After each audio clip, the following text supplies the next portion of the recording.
Welcome back to Janky Puzzles. Have a nice little relaxing evening in my house coat here. I love sitting around with my robe on,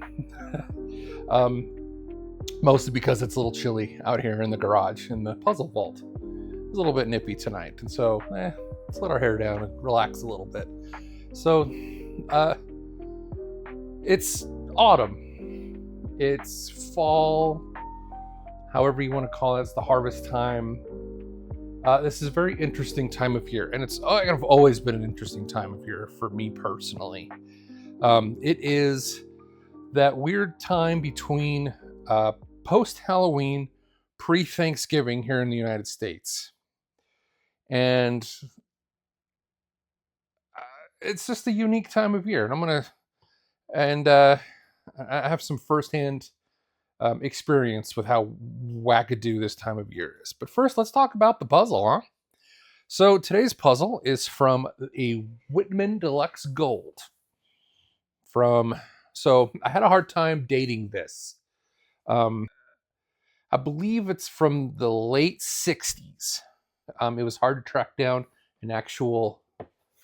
I'm going to set my coffee down. Hold on. So it's from the late 60s, I believe. I couldn't find a specific date on it. There's no, I just remembered they have copyrights on here, but I didn't see one on there. There's no copyright on this one. However, not only that, there's no UPC code, which is always a good sign because UPC codes weren't a thing until 1974. So this is probably from the 60s, just based on the box design, which I freaking love this type of box design. It's so beautiful. And what's interesting about this one, it still has the sales sticker on it. I'll get a good picture of that. This is from a store called Spruce Reets. I think I'm pronouncing that right. Spruce Reets. They were a kind of a five and dime type of store located out of Portland, Oregon. And whenever this was purchased, again, there's not a date. However, it does say 5268, May 2nd, 1968, maybe, who knows? But it also says that it's 69 cents. So whoever bought this spent 69 cents for it. And it's a really cool puzzle. It's 15.5 by 18. Very nice. It's your standard fall harvest picture. It's got some beautiful pumpkins, some gourds, some apples, some hay, some leaves. These can be kind of tricky and a little intimidating if it was big. Like this was 1,000 piece or 2,000 piece. Ooh, gosh, this would be a nightmare. But for 500 pieces, it was pretty cool. And what I liked about it was that the different textures, because nature pictures in general are pretty tough for me. I won't lie.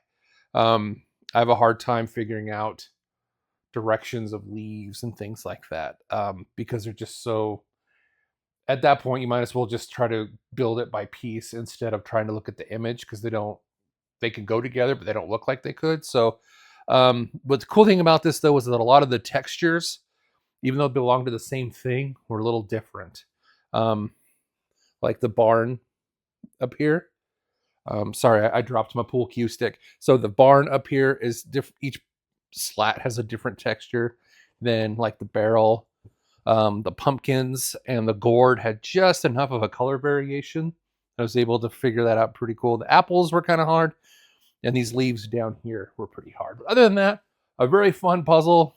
Nice little quick 500 piecer. What's cool about this one is that, especially with a lot of puzzles in this time period, they're not all wackadoo like Springbok. And there's also not variation of puzzle shapes. They are literally the same shape all the way around. 2 points on the sides and 2 divots, or 2 points on the ends and 2 divots in the middle, or 2 points in the top and 2 divots on the sides. Right here is a picture of what I'm talking about. which kind of makes it fun because it's easier to sort because you can line everything up in straight lines. You don't have to sort it out by different shapes and then within the individual shapes. So that's kind of cool. But yeah, this was a fun little puzzle, and I'm gonna say probably late 60s on the uh, Whitman Deluxe Guild puzzle. Actually had a nice conversation with somebody over email about guild puzzles. So yeah, they're a lot of fun. And I've done some guild before. Very long history. If you recall our video about some birds, some macaws, I spent like 20 minutes just talking about the the the different types of like this one company, how they all evolved over time, and Guild Whitman was part of that series. So it was a lot. It was a lot of research. So yeah, this one was a lot of fun. I really enjoyed it. Yeah, nice little 500 piecer. Something like this is really fun to have sit around. You can knock it out in a night, maybe two if you're just kind of taking your time. Really, really fun. So Thanksgiving. Here's why I have a really interesting. No, it's interesting. Interesting for me. Um, Feelings about Thanksgiving. So I worked at, and I mean this is not no big secret. I actually worked for one of the largest store chains in the world for a very long time. They rhyme with Malwart. I worked at Walmart. I worked at Walmart for almost 25 years. Um, Here is a picture of me in those early years. This was from 1997. I don't know why my eyes were closed in the picture, but I looked pretty good in my vest. Yep, I was 16 years old. Uh, it was the first job I ever had. As soon as I was old enough to get a job, coincidentally, they opened a store here in my hometown. It was our first one ever in our area. It was the big deal. It was the big scuttlebutt, and I was riding on the first line, on the front lines. I was there for, like I said, 24 years. Excuse me, 24 and a half years. I left, interestingly enough, my 25th anniversary would have been in January of that year. But I left in the summer of that year before because I wanted to make it to 25 years, but I just couldn't. That would have been on the other side of another Christmas season, and I just didn't have it in me. I really didn't. I loved my time, my 2.5 decades at the store. I met some incredible people, friends that I still have to this day, some amazing experiences. But having doing retail almost my entire adult life, I was time. It was time for a change. It really was. Um, but I learned a lot about Thanksgiving, the Thanksgiving season, and people's perceptions of it, and um, it's been really fun. It was really fun to see it evolve from the whole season, from Halloween, Thanksgiving, Christmas, seeing how that time of year evolved over the years was really, really fun. So when I started, I can remember one of the first big toys that came out after um, those first few Black Fridays was Furbies. We had Furbies come out, Tickle Me Elmos. Um, saw my fair share of Black Fridays, as well as the evolving of Halloween. So when I first started back in the late 90s, Halloween was a uh, it was a good holiday, a good decorating holiday. We had a bunch of costumes, lots of candy, and decorations, and a few lawn decorations. Well, over the years, that slowly built bigger and bigger and bigger and bigger to the point where it almost is as big as Christmas if it wasn't for tree decorating. That actually takes a lot of space, the Christmas trees and the ornaments. But if you took those two things out, I know you're thinking, well, like, there's not much more. There's a lot of Christmas other than just trees and ornaments. But if you took those two things out, yeah, um, it's almost the same as Halloween. So it was really interesting to watch over the years Halloween grow. We'd get a couple decorations, some lawn decorations in, and then it just grew bigger and bigger and bigger of all the Halloween decorations. And now Halloween is the second largest decorating holiday of the year outside of Christmas. It's the second biggest. It's very, very cool. Now, I see this pop up every year. Actually, it's been a few years now. I haven't seen it, but I used to see this pop up a lot with um, Thanksgiving, where people will see um, why all the Christmas stuff is out as early as it is, and think Christmas overtaking Thanksgiving as far as decorations and stuff goes. I will tell you, most of the Thanksgiving decorations that come in those stores, most of that stuff gets clearanced out. It really does. You'll see a lot of like napkins and paper towels, silverware, paper plates and stuff, but like a lot of like fall Thanksgiving time decor, you don't. It just doesn't. It just never sold. I'm talking about my experience, not industry, but in my experience, the Thanksgiving stuff just didn't really sell as far as decorations and stuff goes. And I know that I've seen at Hobby Lobbies and things like that, they have a lot of fall decorations. And I'm not saying there isn't, but in the grand scheme of things, Spooky Halloween and Christmas are by far the leaders. So Thanksgiving's got this tucked away stuff. But yeah, there were years where we were clearancing out Christmas decorations weeks before Thanksgiving. It's mostly all about the food. But of course, heck yeah, the food's delicious. Like, who doesn't love Thanksgiving food? Here in the Janky family, actually, we don't even wait till Thanksgiving. We'll be in the middle of summer. We don't care. We're gonna do a full Thanksgiving. We're gonna do a full turkey spread. It's fun. So you don't have to wait till Thanksgiving to do a full turkey spread. It's a lot of fun. Do it anyway. So getting back to Black Friday, and I did some research about Black Friday, which I found really interesting. Now there is uh, an urban legend that Black Friday is called that because of the course of the year, stores don't turn a profit until Black Friday. Like, they'll do all their sales after Black Friday until Christmas, and they call it blacks, and they're finally out of the black, or however that works. But that's not true. Not at all. Black Friday, as it is now known, originated around the 50s, late 40s, early 50s in Pittsburgh, when they would do the Army-Navy football game in Pittsburgh. A lot of people from a lot of the surrounding areas would come into the city to watch the football game and just kind of clog up everything, clog up the stores, clog up all that, the city in general. And it was busy times, and they referred to that as Black Friday. And there was actually a negative connotation to that. But over the years, it evolved into the stores kind of leaned into that.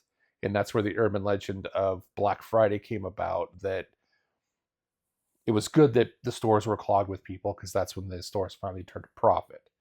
And then obviously in the 70s and 80s, it actually became a huge thing. And you'll start seeing these mobs of people getting the goods, so to speak.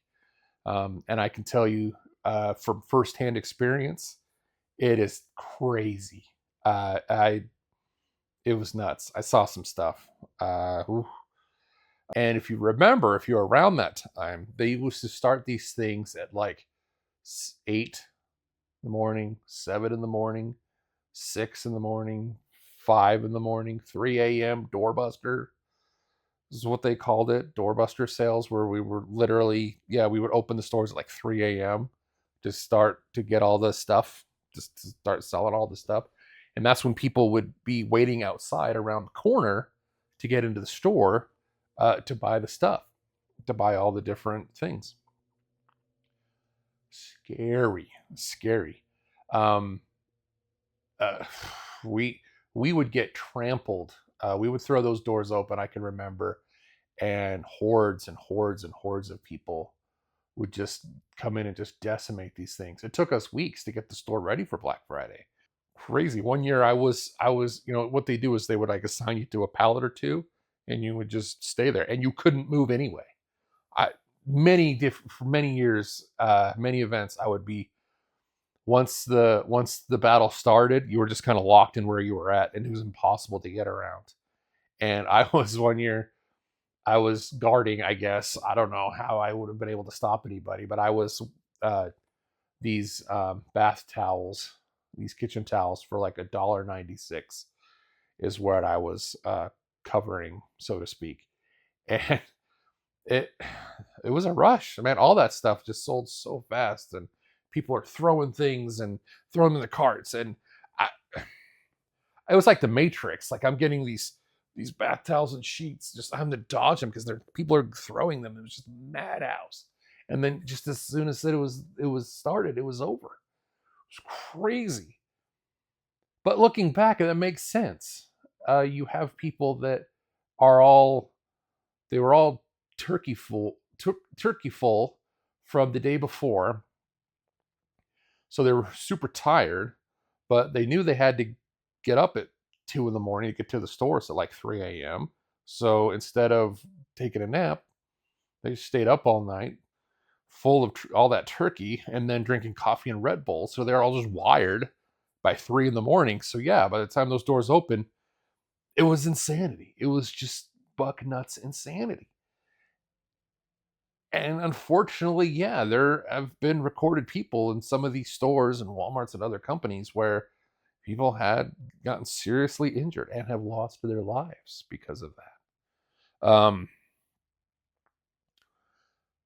So as the years have progressed and the Black Fridays went from these crazy madhouses to um, getting broken up, Walmart and a lot of the other retailers, Target and all that stuff, tried different things, breaking up into different events. So you have like your 6 a.m. event and then your 9 a.m. and things like that. Um, the smartest thing they ever did was move Black Friday from the ungodly hour of the morning, pulled it over to Thursday on Thanksgiving Day, and started at like 6 p.m. From safety, from uh, just a better shopping experience. 6 p.m. on Thanksgiving or about that, in my opinion, was the best time to do it. Um, People are still kind of calm and relaxed from their Thanksgiving dinner. It's still early enough to where they're not ready for bed. They haven't been up all night drinking Red Bulls. It was a lot more manageable. So having them on there, and people will say, "Oh, you're not open for Thanksgiving and you're closed." If the stores weren't open on Thanksgiving, um, for one, and it's kind of a necessity when we're talking about a food holiday, and two, if they weren't going shopping, they were going to do another thing. How many times we went to the movies on Thanksgiving on the years that I wasn't on when my schedule could? So people go to movie theaters, they go to restaurants, so why not go to the department store? Um, and one more thing too, while we're talking about the holiday seasons, I also see a lot of people complain about. Uh, I mentioned the stores putting Christmas stuff out early. That's where Christmas stuff comes from. They're not taking Halloween or anything out to bring in Christmas. That's where Christmas decorations come from. If you notice, a lot of Christmas decorations are put in those parts of stores that during the summer is full of garden supplies. Um, once the garden supplies sell down, that's where the Christmas decorations go. There's room for that. They're not overtaking anything else. That's just, yeah, Christmas stuff. uh, When it comes in, there's nowhere else. They're not going to store it in the back. There's only limited room in the back.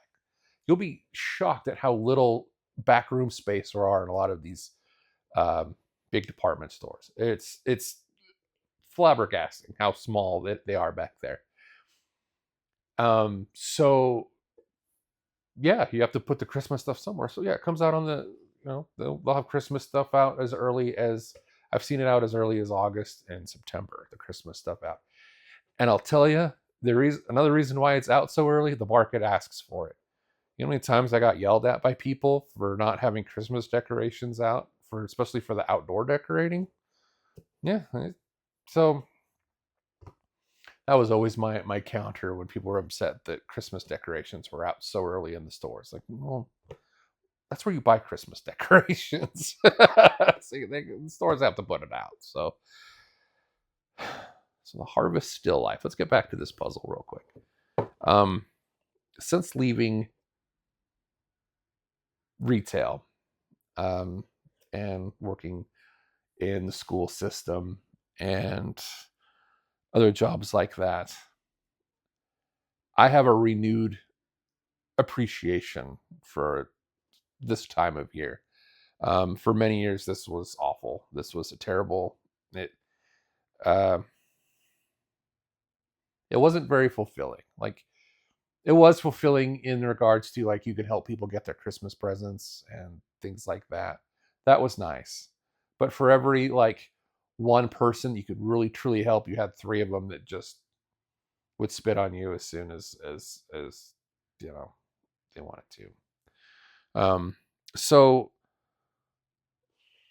a puzzle like this, of just a harvest still life, where it's this Thanksgiving aesthetic, it's still kind of odd for me. It's been about 4 or 5 years now since I've been out of the retail game, and it's still not. I'm having a hard time letting go of that, of keyed upness of the Thanksgiving season, because you know that it was just going to get more and more crazy leading up till after Christmas. So I don't know if it's PS post traumatic stress disorder, blah, blah, or what, but so looking at a picture like this, I don't know, being able to appreciate this aesthetic again it's been really fun.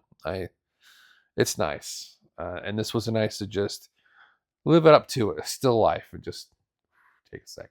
Now, if you do work in the retail industry or the frontline customer service industry, like movie theater, restaurants, stores, I will always support you, and I will always respect you. That is a hard game. We do not disrespect the service industry in this house. God love you, because y'all are doing the Lord's work. You truly are the frontline service industry. Again, restaurants, movie theaters, grocery stores, even places like Amazon. You really, truly are the backbone of this country. And I cannot, you'll always have my gratitude. As a veteran of the war, you will always have my utmost respect. So when the day comes when you don't have to fight that fight anymore, you'll learn to appreciate the harvest aesthetic as much as I do now. I can just sit and get lost in this, actually. For a simple little puzzle, as I've been sitting here talking, just keep getting lost, and I really enjoyed this. So this was a really fun puzzle. Now I've got a little surprise for you. Okay, I'm really excited. So, you have a nice meal of a puzzle like this. Well, what's the best way to finish off a meal? I'm gonna get reset here, and I'll show you something. All right, hang tight. So I've got a dessert, so to speak, puzzle, a little bonus puzzle for this week. In fact, this episode started with this one, and it was just so much fun. I kept going and did that other one, the Whitman one. So this one actually is from the 40s. And not only that, it's a children's puzzle. It is the Star Junior Interlocking Puzzles 100-piece turkey puzzle. How cool is that? If I can get to the lights. Yeah, this is from the 1940s. By so MCMLV.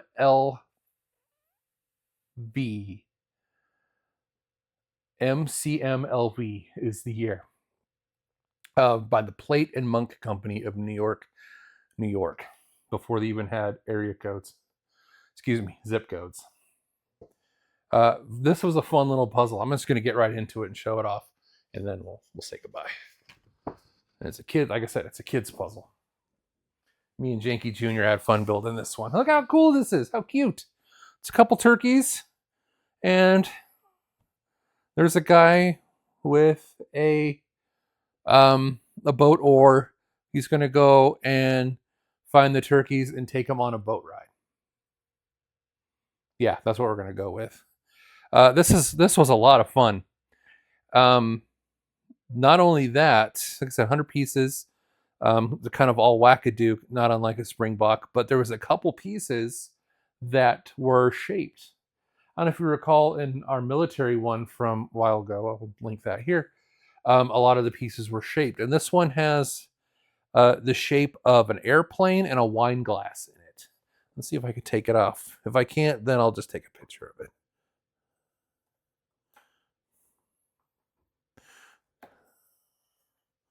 Look at that. That's the airplane. Ooh, yeah. And the wine glass is up here, and I'll get a picture of that by itself. This thing it's interlocking, but it doesn't hold itself together very well. But vibrant colors, more vibrant than what's on the box.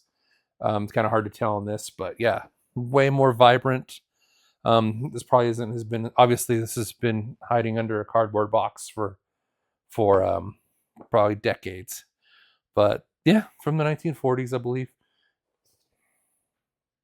Very, very cool. Yeah, the Star Junior. The funny thing about this is that this puzzle has been sold at 2 different thrift stores.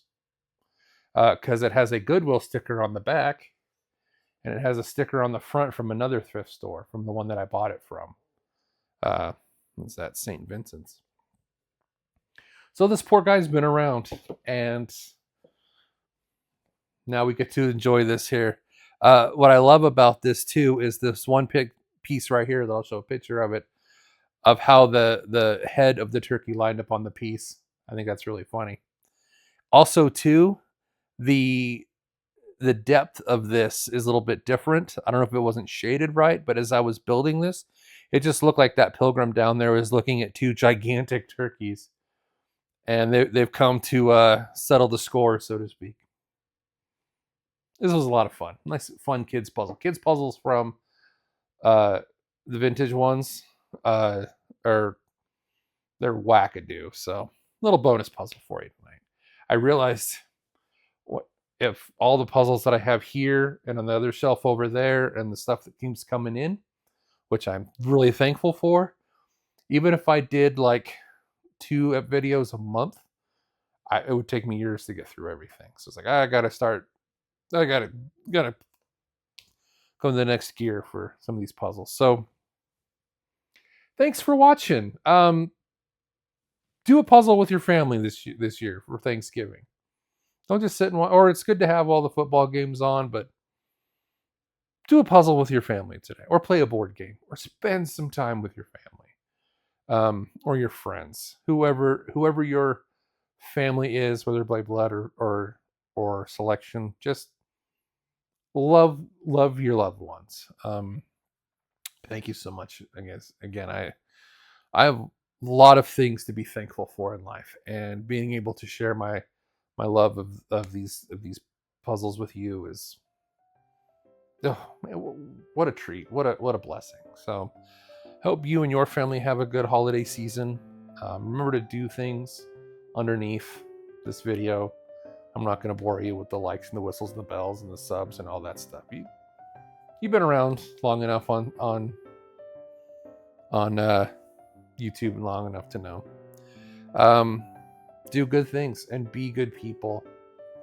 And hey, put a puzzle together, all right? If I don't see you, I'll see you. Giant turkey.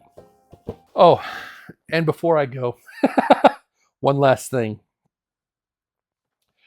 I had, for this dessert type of puzzle, I had a visual aid that I wanted to have. I wanted to finish this video with a slice of pumpkin pie, but the only pumpkin pie they had at the store today was the ones that were frozen solid that you have to bake, and I didn't have time to bake it. So make sure you thaw your food out in time before your meal.